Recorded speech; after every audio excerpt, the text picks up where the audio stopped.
Olá, povo de Deus, quarta-feira da sexta semana da Páscoa, 25 de maio de 2022. A nossa reflexão de hoje é a partir de Atos 17, versículos 15, depois 22 até o 18:1. E João 16, de 12 a 15. Naqueles dias, os que conduziram Paulo levaram-no até Atenas. De lá, voltando, transmitiram a Silas e Timóteo a ordem de que fossem ter com ele o mais cedo possível. E partiram. De pé no meio do Areópago, Paulo disse: Homens atenienses, em tudo eu vejo que vós sois extremamente religiosos. Com efeito, passando e observando os vossos lugares de culto, encontrei também um altar com esta inscrição: ao Deus desconhecido. Pois bem, esse Deus que vós adorais sem conhecer é exatamente aquele que eu vos anuncio, o Deus que fez o mundo e tudo o que nele existe. Sendo Senhor do céu e da terra, ele não habita em santuários feitos por mãos humanas. Também não é servido por mãos humanas, como se precisasse de alguma coisa, pois é ele que dá a todos vida, respiração e tudo mais. De um só homem ele fez toda a raça humana para habitar sobre toda a face da terra, tendo fixado os tempos previamente estabelecidos e os limites de sua habitação. Assim fez para que buscassem a Deus e para ver se o descobririam ainda que as palpadelas. Ele não está longe de cada um de nós, pois nele vivemos, nos movemos e existimos. Como disseram alguns dentre vossos poetas, somos da raça do próprio Deus. Sendo, portanto, da raça de Deus, não devemos pensar que a divindade seja semelhante a ouro, prata ou pedra, trabalhados pela arte e imaginação do homem. Mas Deus, sem levar em conta os tempos da ignorância, agora anuncia aos homens que todos e em todo lugar se arrependam, pois ele estabeleceu um dia em que irá julgar o mundo com justiça, por meio do homem que designou diante de todos, oferecendo uma garantia ao ressuscitá-lo dos mortos. Quando ouviram falar da ressurreição dos mortos, alguns caçoavam, outros diziam: nós te ouviremos falar disso em outra ocasião. Assim Paulo saiu do meio deles. Alguns, porém, uniram-se a ele e abraçaram a fé. Entre eles estava também Dionísio, o Areopagita, uma mulher chamada Dâmaris e outros com eles. Paulo deixou Atenas e foi para Corinto. Ao pregar o evangelho fora do ambiente judaico, Paulo teve que perceber o que mais interessava a seus possíveis ouvintes. Por isso, tinha uma conversa diferente para públicos com diferentes experiências religiosas.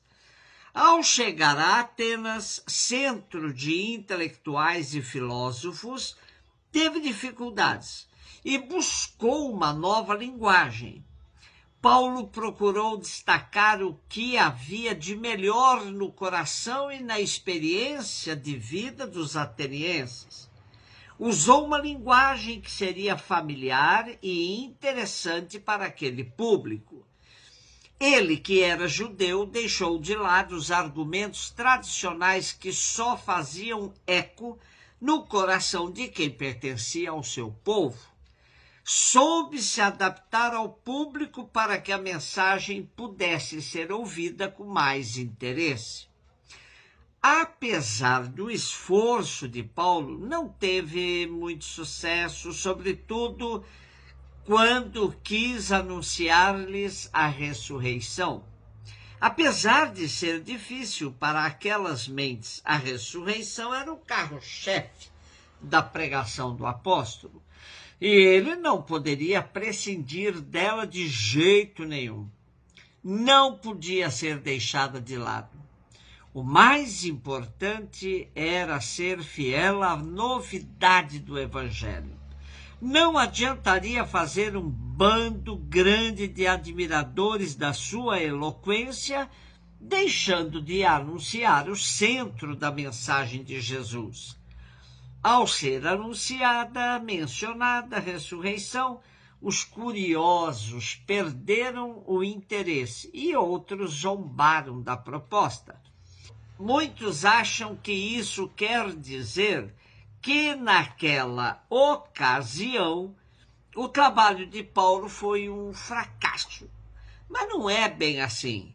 O texto diz que alguns acreditaram. Citam até um homem e uma mulher que aderiram à fé cristã, Dionísio e Dâmaris. Cada pessoa é importante, um tesouro sem preço. Cada um que se deixa cativar pelo Evangelho é uma conquista preciosa, um multiplicador que pode vir a ser responsáveis por frutos muito importantes. Portanto, precisamos aprender a gastar tempo com cada pessoa que cruza o nosso caminho missionário. Porém, Paulo vai ter mais sucesso na cidade de Corinto.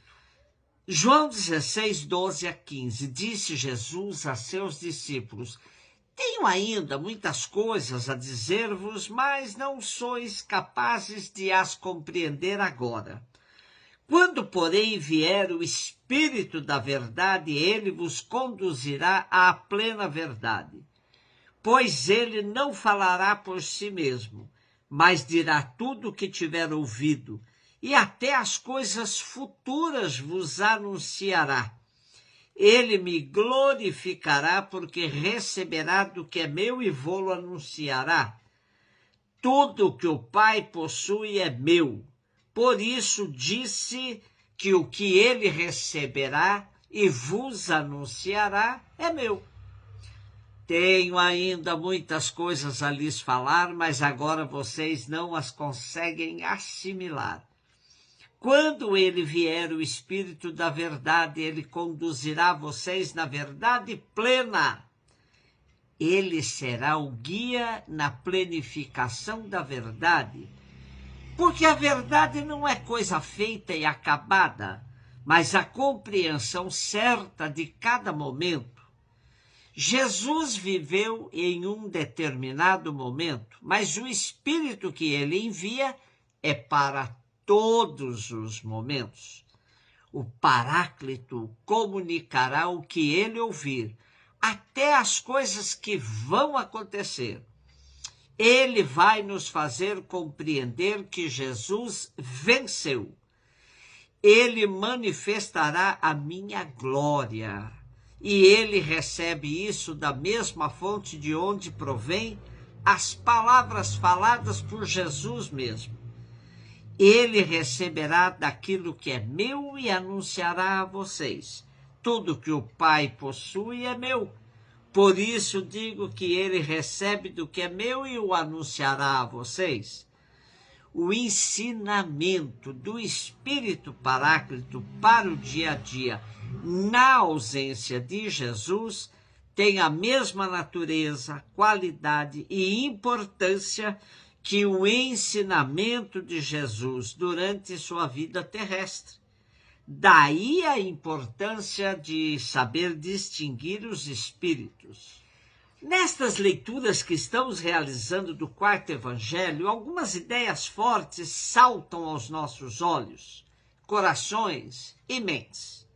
Fidelidade à palavra, permanecer unido a Jesus, unidade entre Jesus e o Pai, missão do Espírito enviado por Jesus e pelo Pai conjuntamente, o Espírito da verdade, a glorificação de Jesus, a sua hora.